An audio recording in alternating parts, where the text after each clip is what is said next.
الحمد للہ رب العالمین وبہ نستعین وصلی اللہ وسلم علی سید الانبیاء والمرسلین وعلی آلہ واصحابہ اجمعین ومن تبعہم باحسان الی یوم الدین، اما بعد۔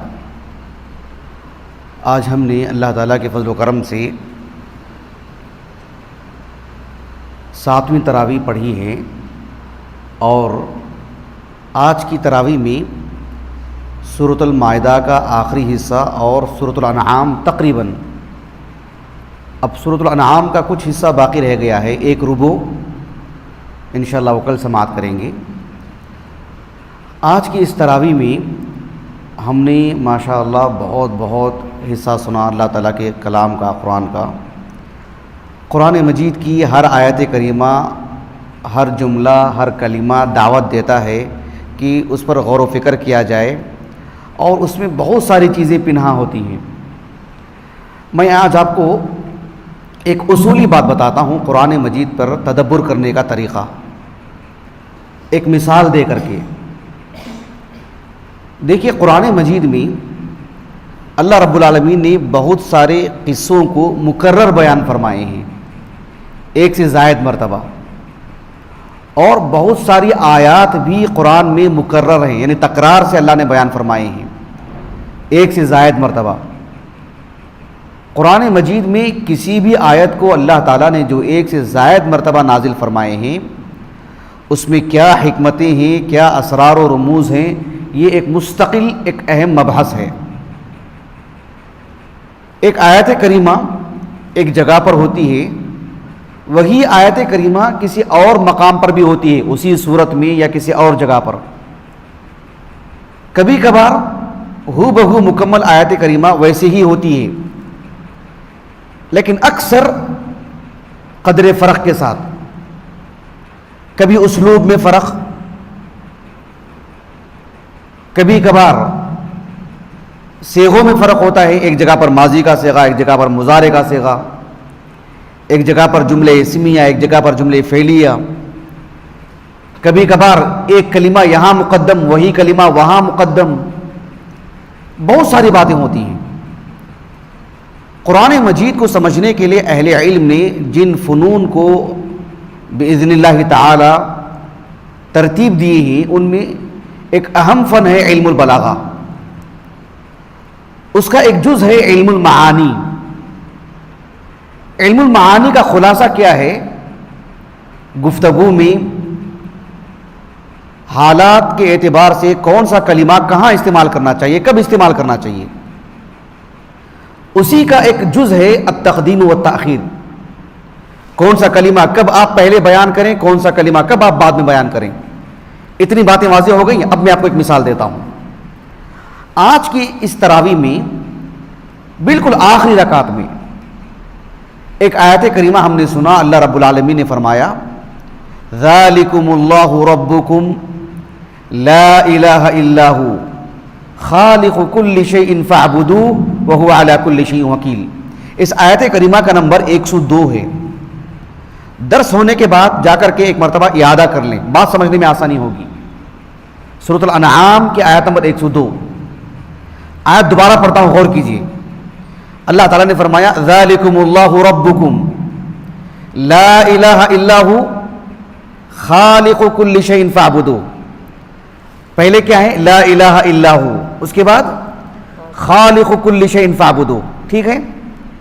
ہو بہو یہی آیت کریمہ سورۃ المؤمن میں بھی ہے، یا سورۃ غافر، سورۃ غافر میں اس کی آیت نمبر ہے 62، 60 پر 2۔ اس میں کیا ہے؟ ذالکم اللہ ربکم خالق کل شیء لا الہ الا ہو فانا تؤفکون۔ پہلے خالق کل شیء، اس کے بعد ہے لا الہ الا ہو۔ یہاں سورۃ الانعام میں پہلے لا الہ الا ہو، اس کے بعد ہے خالق کل شیء۔ دیکھ رہے ہیں آپ تقدیم و تاخیر؟ یہ اللہ کا کلام ہے، کسی انسان کا کلام نہیں، یہ کہہ کر آگے نکل جانے کے لیے کہ ہاں ایسے کچھ کہہ دیا ہوگا، یہ اللہ کا کلام ہے۔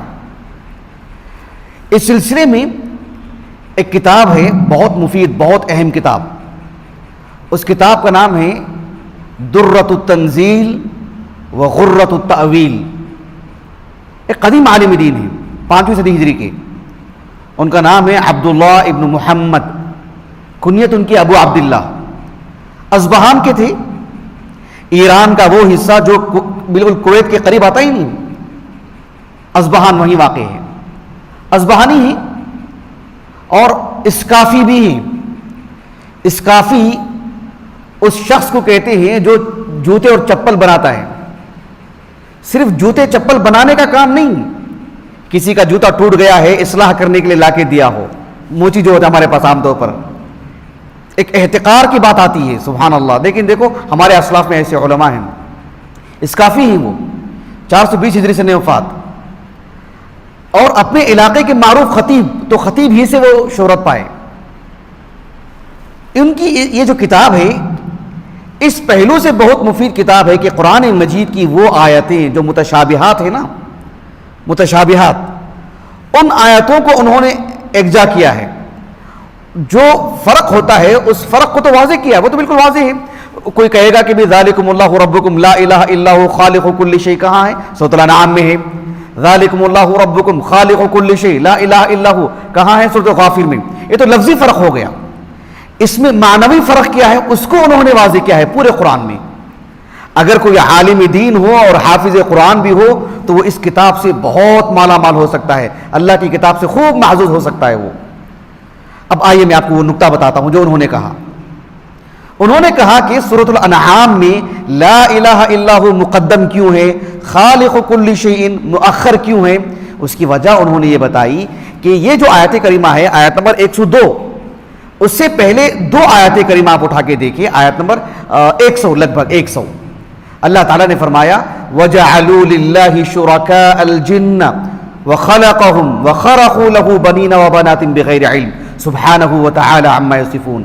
उसके बाद वाली आयत करीमा बदीउस समावाति वल अर्ज़ अन्ना यकुनु लहू वलद व लम तकुन लहू साहिबा व खलक़ कुल्ल शै व हुवा बिकुल्लि शैइन अलीम। इन 2 आयतों में अल्लाह रब्बुल आलमीन ने उन लोगों पर रद्द फरमा रहे हैं जो अल्लाह रब्बुल आलमीन की इबादत में किसी को शरीक करते हैं। जिन को अल्लाह की इबादत में शरीक किया, अल्लाह सुब्हानहू व तआला की सिफत इल्म में, अल्लाह रब्बुल आलमीन की सिफत रुबूबियत में शरीक किया उनको, उलूहियत में शरीक किया उनको। अब यहां पर मैं एक लतीफ नुक्ता आपको बता देता हूं, लेकिन उसकी तफसील नहीं बताऊंगा। वजअलू लिल्लाहि शुरकाअल जिन्न, असल में कैसे है? वजअलू अल जिन्न शुरकाअ लिल्लाह, ऐसे है। लेकिन आप देखो शुरका को मुकद्दम किया गया, जिन को मुअख्खर किया गया। इसमें क्या हिकमत है, क्या लताफत है, वो खुद एक नुक्ता है, बताने की जरूरत है, वो मेरे मौजू में आज दाखिल नहीं है। अल्लाह रब्बुल आलमीन ने फरमाया वजअलू लिल्लाहि शुरकाअल जिन्न व खलक़हुम व खरक़ू लहू बनीन व बनातिन बिग़ैरि इल्म। अल्लाह सुब्हानहू व तआला की इबादत में इन्होंने जिनों को शरीक किया। यहां मसला है उलूहियत का। उसके बाद अल्लाह ताला ने कहा बदीउस समावाति वल अर्ज़ अन्ना यकुनु लहू वलद व लम तकुन लहू साहिबा।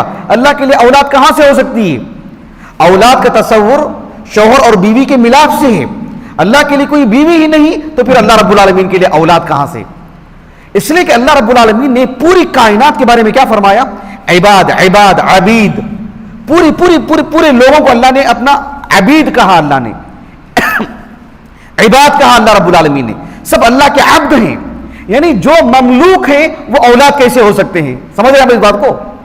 यानी एक आदमी का वो गुलाम है, नहीं वो उसका वो बेटा भी है, कैसे हो सकता है? दोनों चीजें एक जगह जमा नहीं हो सकती हैं।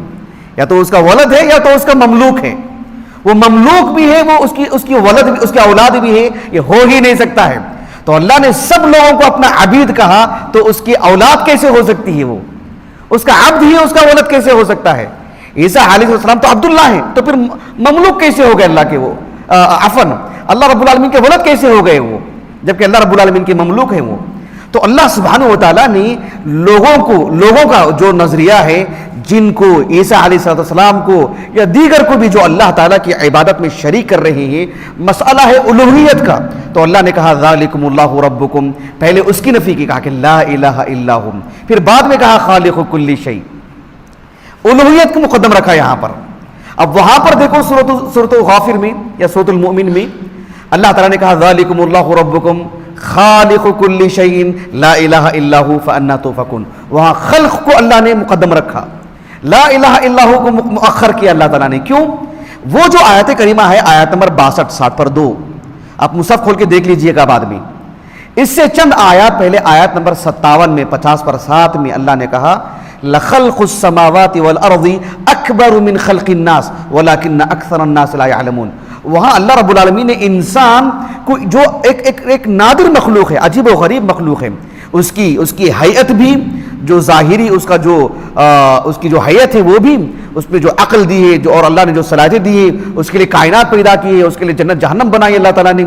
انسان انکار کرتا ہے کہ میں ایسے ہی بنا ہوں, بس مجھے میرے ماں باپ نے پیدا کیا ہے, مجھے اللہ تعالیٰ کی تخلیق کا انکار کر رہا ہے. وہ اللہ نے کہا کہ تم کو پیدا کرنا جو مسئلہ ہے نا, تم کو پیدا کرنا جتنا اہم ہے, آسمان اور زمین کو پیدا کرنا اس سے بھی زیادہ بڑا مسئلہ ہے, اس سے بھی زیادہ اہم ہے. لخلق السماوات والارض اکبر من خلق الناس.